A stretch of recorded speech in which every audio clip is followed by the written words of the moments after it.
உலகெங்கும் வாழும் தமிழ் நெஞ்சங்கள் அனைவருக்கும் அன்னை தமிழுக்கும் புலவர் நவமணி சண்முகவேல் பணிவான வணக்கம். கடந்த சில பதிவுகளில் சோடச மனைப்பொருத்தம் பற்றி விளக்கம் கூறி வருகிறேன். இதுவரை தொடர்ந்து சோடச மனைப்பொருத்தம் விளக்கம் பலர் கொடுக்கவில்லை. இருந்தாலும் நான் 16 சோடச மனைப்பொருத்தத்தையும் ஒரு காணொளியாக உருவாக்கி உங்கள் முன் படைக்கின்றேன். சோடச மனைப்பொருத்தம் என்பது சோடசம் என்றால் 16 என்ற விளக்கம் சொன்னேன். எப்படி 10 பொருத்தம் அதில் பல பிரிவுகள் இருக்கிறதோ அதுபோல சோடச மனைப்பொருத்தம் பல பிரிவுகளை கொண்ட அதிமுக்கியமான வாழ்க்கைக்கு ஆதாரமான பொருத்தங்களாகும். உதாரணமாக, ஒரு குழந்தை பிறக்கிறது. அந்த குழந்தை பிறந்தவுடன் அந்த நேரத்தை நீங்கள் கொடுத்தவுடன் அந்த குழந்தை பிறந்த நட்சத்திரம், அந்த குழந்தை பிறந்த லக்னம், அந்த குழந்தை பிறந்த திதி, அந்த குழந்தை பிறந்த யோகம், அந்த குழந்தை பிறந்த ஆயுள், நன்றாக கவனிங்கள். இத்தனையும் ஒரு ஜோடர் பிறந்த நேரத்தை வைத்து சொல்லிவிடுகிறார்.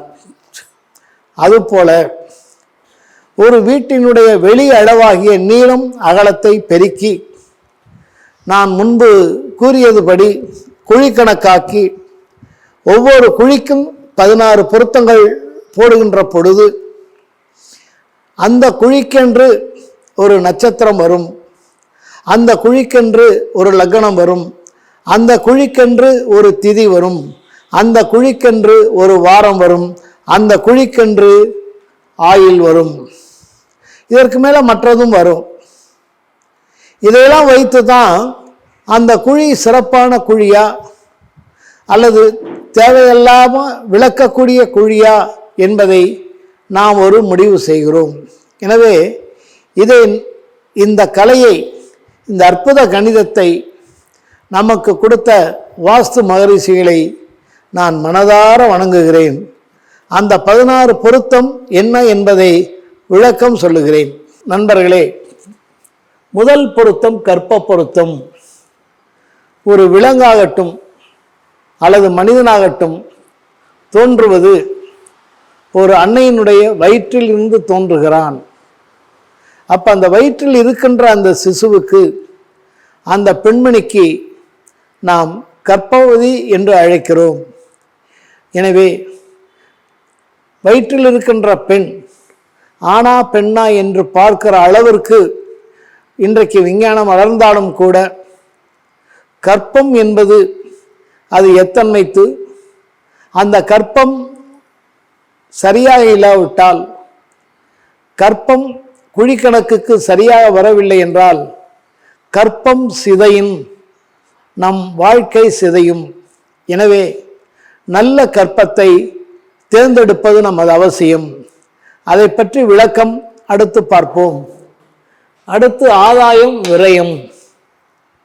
இது மிக முக்கியமான ஒரு பொருத்தமாகும்.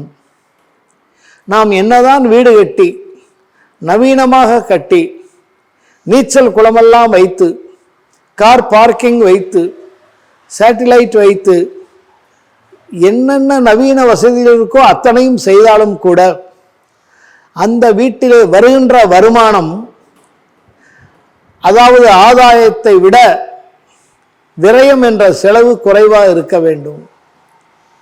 ஆனால் ஒரு சாதாரண ஒரு குடிசை வீடாயினும் சரி, மாளிகை வீடாயினும் சரி, விரயம் அதிகமாகி ஆதாயம் குறைவாக இருந்தால் அவர்கள் வாழ்க்கை சிறப்பாக இருக்காது, இனிப்பாக இருக்காது, முன்னேற்றமாக இருக்காது.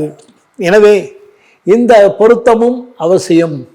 எப்படி கற்ப பொருத்தம் அவசியம் என்று சொன்னேனோ அதே போல ஒரு வீட்டுக்கு அல்லது ஒரு திருமண மண்டபம் கட்டுகிறீர்கள், அல்லது ஒரு வணிக வளாகம் கட்டுகிறீர்கள், அல்லது ஒரு தொழிற்சாலை கட்டுகிறீர்கள், அந்த தொழிற்சாலையில் பல கோடி ரூபாய் போட்டு உங்களுடைய தொழிலை அங்கு நடத்துகிறீர்கள். வருமானம் வருகிறது. வருமானத்திற்கு மேல் செலவு வந்தால் எப்படி தொழில் நடக்கும்? எனவே இந்த பொருத்தம் மிக மிக மிக மிக அவசியமாகும்.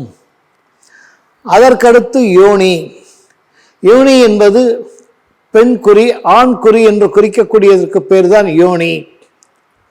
அந்த யோனி கெட்டு போய்விட்டால், அதாவது விகற்பமாக வந்துவிட்டால், நாம் வேற குழி கணக்கு தான் பார்க்க வேண்டும். அதாவது அடுத்து நல்ல யோனி எது என்று நாம் தேர்வு செய்ய வேண்டும். அது நல்ல யோனி எது, வேண்டாத யோனி எது என்பதை வரும் பதிவுகளில் விளக்க இருக்கிறேன். அதற்கடுத்து வாரம். வாரம் என்பது அதான் முன்னமே சொன்னது போல நீளத்தையும் அகலத்தையும் பெருக்கி அதை அடிகளாக்கி அதை குழி கணக்காக்குகின்ற பொழுது அந்த ஒரு குழிக்குன்னு இந்த வாரம் வரும். ஞாயிறு, திங்கள், செவ்வாய், புதன், வியாழன், வெள்ளி, சனி என்று வரும்.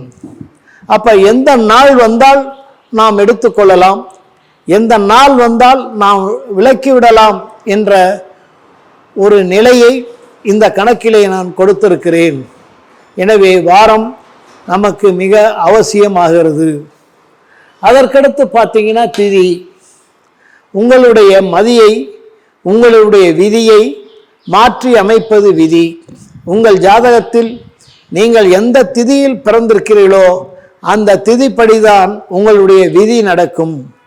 அதுபோல குழிக்கணக்கில் எந்த திதி விழுந்திருக்கிறதோ அந்த திதிப்படிதான் உங்களுக்கு வரவு இருக்கும், செலவு இருக்கும், இன்பம் இருக்கும், மகிழ்ச்சி இருக்கும், முன்னேற்றம் இருக்கும்.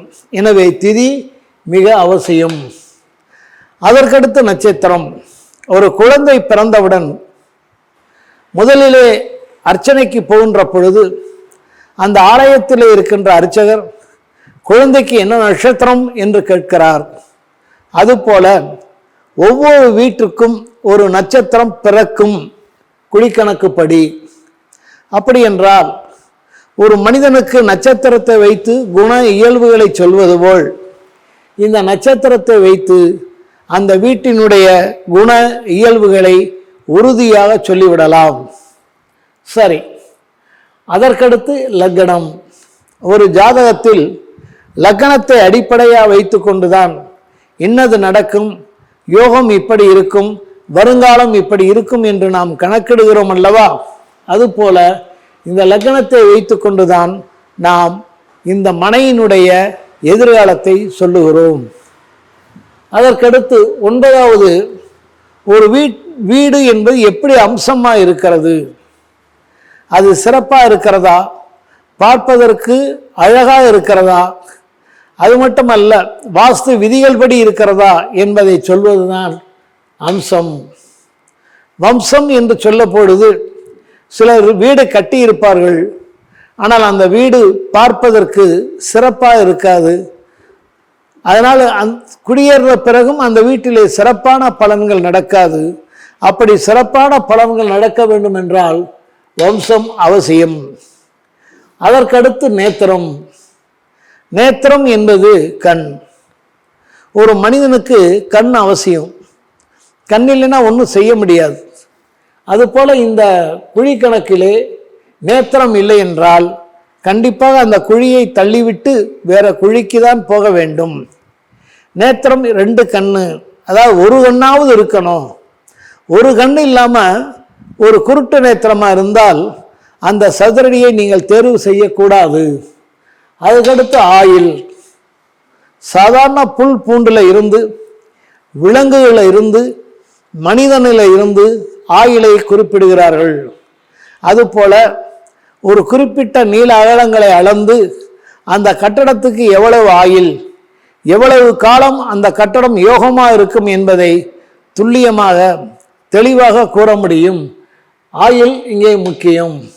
யோகம் சித்த யோகமா அமிர்த யோகமா என்பதையெல்லாம் இந்த மனையடியின் மூலம் நாம் கண்டுகொள்ளலாம்.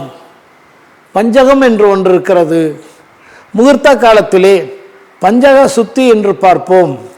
அந்த பஞ்சக சுத்தி எப்படி இருக்கிறது என்பதை விரிவாக சொல்லுவதுதான் பஞ்சகம். அதற்கடுத்து தாரபலம், அதாவது உங்களுடைய நட்சத்திரத்திலிருந்து அந்த பிறந்த நட்சத்திரம் எதுவோ இங்கே நட்சத்திரம் வந்துடும். அந்த நட்சத்திரத்திலிருந்து 9ஆல் வகுத்தோம்னா 3, 5, 7 வரக்கூடாது. 3 என்பது கழகம், 5 என்பது தடை, 7 என்பது வதை. இப்படியெல்லாம் பார்த்து உறுதியாக அறுதியிட்டு நாம் கட்டடம் கட்டினால் வாழையடி வாழையாக வாழ்வோம், வளர்வோம், நம் வம்சமும் வளரும். நன்றி.